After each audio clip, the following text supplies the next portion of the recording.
All right, you guys, welcome back to the channel. I'm running solo today, but there's still a lot to get done. So let's jump into it. All right, so every day on the farm kind of starts the same way at this time of year.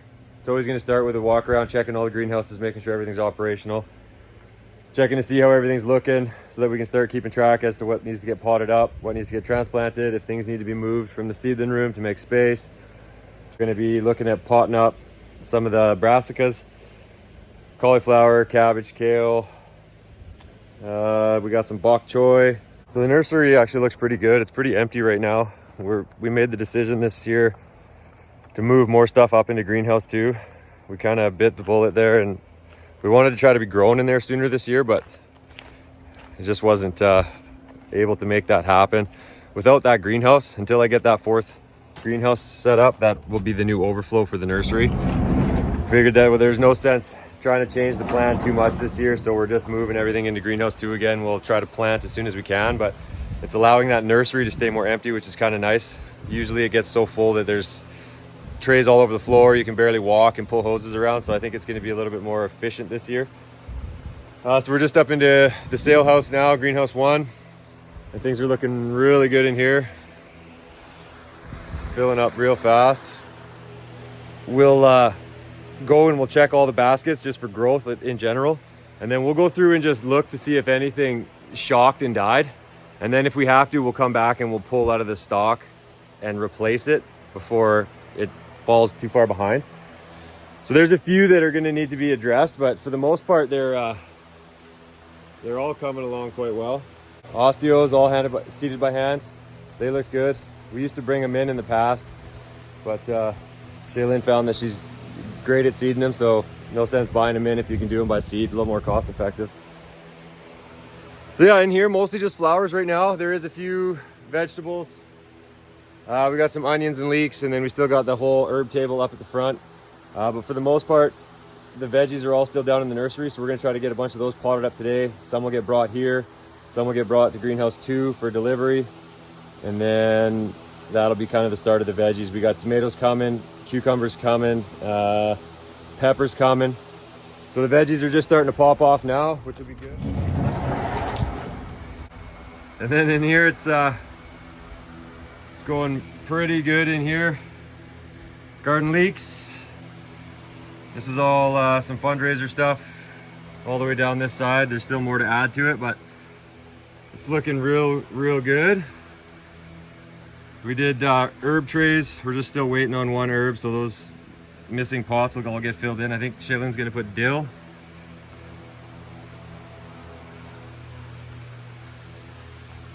I got some thistle growing in here, so I got to address it here soon. Cut it before it gets worse.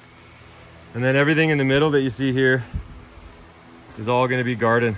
So we got all of our onions, which are all going up to that new tract of land that we're currently in the process of breaking ground. So you'll be brought along as best we can on that. First round of beets, second round of beets. They're supposed to go in 2 days, but I might give them a little bit longer just because the weather's not looking great. And then everything on this side is all for delivery. So this is all going out as wholesale. But yeah, the baskets are looking really good. This greenhouse always seems to grow better. And the reason for that is I think it's just a humidity thing. This greenhouse has nicer soil, and it's been watered from the previous growing season. So I find that it holds more moisture in the ground, and there's more product in here. So there's naturally a higher humidity, and everything just seems to do substantially better. I wish I could get greenhouse 1 to grow everything the same, but it's all a trial and error and a live and learn. But you can see, like I say, everything is just popping off.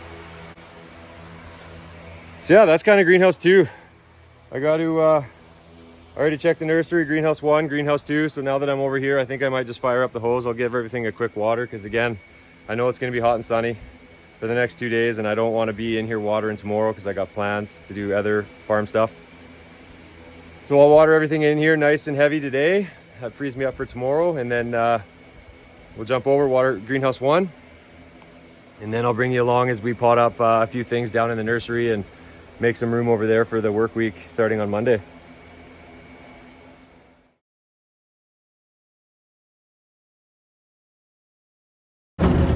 Okay, well that's a wrap in greenhouse 1 as well. So greenhouse 1, greenhouse 2, both done. And it always catches me off guard every time. It was like 3 hours just watering, and I didn't have to water any baskets. So if I was to have to have done baskets, it probably would have been another 1, maybe 2 hours. So it's a big job. So when you're running solo, it's hard to try to get all the things done. I had big plans to get a lot done today, but it's almost already noon. So we'll head into the nursery here.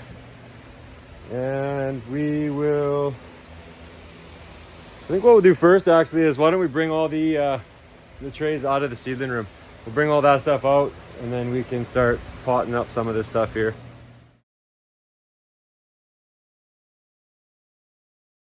Okay, well we brought over everything that we could, and then what ends up happening a lot of the times is everything comes out so hot and heavy that it just gets thrown in here wherever it has a room or a spot. And then what we'll do usually once a week or any time that we're doing a swap of things going out for new things to come in is that we'll take out everything that's ready, and then we'll take a quick 5-10 minutes and we'll just organize everything so that it's together. So for things that we brought out today, we brought out the replant of onions. We had 2 varieties that we planted earlier in the spring for our farm that didn't germinate all that well. So we replanted, I think 5 of each. Replant of leeks. Some celery, and then just a few flowers. We actually didn't have to bring out that much today. Some Brussels sprouts, chard, stock flower, echinacea, and then the big thing will be potting up a bunch of this stuff here right now. So one change that we made on our farm this year is for our seedling sale stuff, we were finding that we were needing to pot it up sooner then it was able to form roots large enough in a 72 and a 128 that when we would go to need to pot them up and we would try unplugging them, they would fall apart and they weren't holding together well enough. Because we need to pot them up so soon, like we need to get them out of these and into sellable trays and then moved too fast. So what we actually switched to is we're starting to do a lot of our stuff in 200s, and instead of doing a whole flat of one variety, we'll just, when Shaylin's doing her seeding, she'll seed like 7 rows of purple cabbage and then 7 rows of green and then 7 rows of like a Savoy cabbage. And it seems to be working a whole lot better. Like the starts are still getting to be the same size, but the plug is going to be heavier rooted in, so we'll be able to pot it out easier. And then I think if you've been following along, I've mentioned before, we're trying to fit a 72 cell plug into a 606 as damn near impossible. So this was a trial that we just started making here over the last, I guess, 2 plantings this year. And it made a really big difference. Where we're not changing is for our garden stuff. So our garden stuff, being that we don't pot it up into anything else, will just stay in the 72 or the 128. We don't need to change that because it sits there long enough that it has a chance to root up quite well.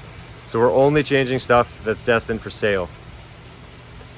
So if that's an issue you're running into, you could always try doing it into 200s instead. It seems to make a good difference. Okay, well I think what we're gonna start with here today is we're gonna do some cabbage into mixed. So we'll do 1 purple, 1 green, or sorry, it'd be 2 purple, 2 green, 2 Savoy in a 606. So we'll do mixed cabbage packs. So what we'll always do is write the date. So that would be March 15th. So then I know that Shaylin's written on the top what week is what. So we go backwards in time, March 9th to 15th. So then what we'll do is we will look for what we're planting. Only mixed varieties of cabbage. And then we need 4 flats.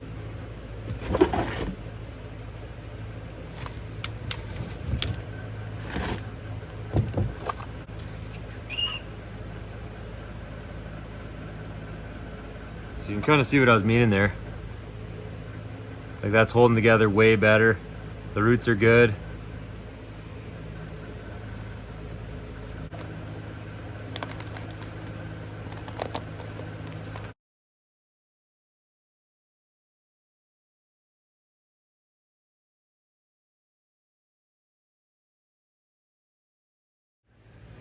We're gonna jump into bok choy next. We're gonna put it all into 606s. And I would have to say that this is some of the nicest bok choy I think we've done. It's real happy. One thing with bok choys is I'd be very cautious as to when you plant it. You want to plant it early or late. Try not to plant it mid-season. We found that it just bolts too fast. So it's usually a great spring crop. It's something that we'll plant early in the season because it doesn't mind the cool weather. And then once July, we find that it just gets too hot and it goes to flower so fast. So try to just do it in spring and fall. Seems to work better for us.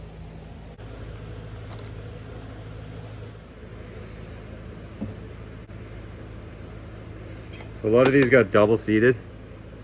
So I'm just gonna try to split them. I think they'll be all right. They're pretty hardy plant. And then the key I find, like that one got like 5 in it. Like you can't sell that. I mean, you could, but it's just gonna fill up the cell tray and then not do all that well in my opinion.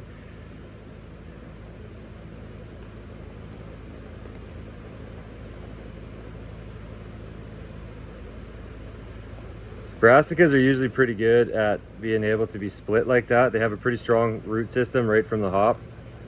And then the key is just bury them deep. Like I see a lot of people will leave a lot of this stem exposed, but I bury it right up to those first leaves and even a little bit deeper. It's just gonna secure it that much more, and then you get this nice root ball as deep down into the plug as you can, where it'll maintain the highest amount of moisture throughout the day. Okay, well that tray was extremely overseeded. I just did a whole 606 and I only burned up 4, 8, 9, 10, 11, 16 plugs.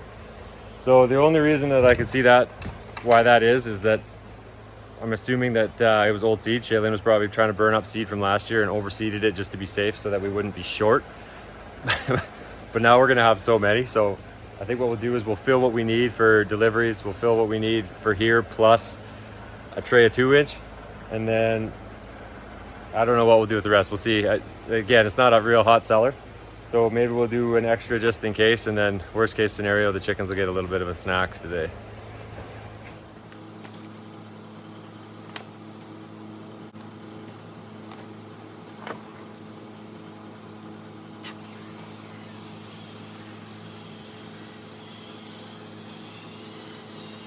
Okay, so we're gonna jump into mixed 606s of kale.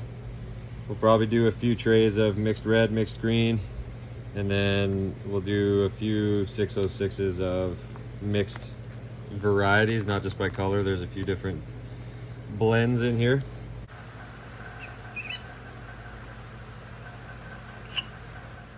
So one thing that you should take into account when you're doing your planting dates for planting, especially for a seedling sale, and we did make this mistake in the beginning, is that we forgot to take into account that it would take 2 weeks to maybe sell the first succession. So what we had problems with in the first couple years is that we would plant, it'd become ready for sale, and then before we would actually sell all of it, the next succession would come ready and it would need to be sold. So you would end up having the first set still get too big, or it would be getting too big, and then the people would be grabbing the second one. So it's just a matter of timing it and taking into account that you need to plant say every 2 weeks, but you should actually do it every 3 weeks, because it's going to take a week and a half to sell all of the first succession before you want the second succession to come in and then it be ready to sell. Okay, well, we just got that kale all tuned up.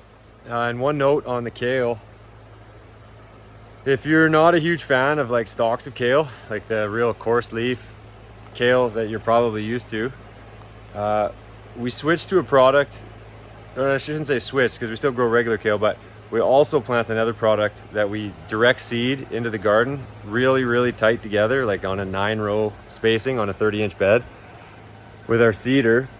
And it's called calibration mix through Johnny Seeds. And it's a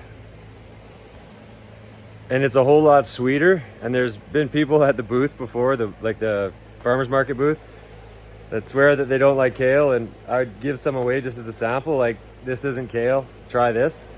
And sure enough, they'd come back the next week and say that is the best kale that they've ever had. It's just not that same kind of bittery, real rigid leaf. It's a little bit of a softer, sweeter leaf, and it's a blend of, I believe, like 5 to 7 different kales.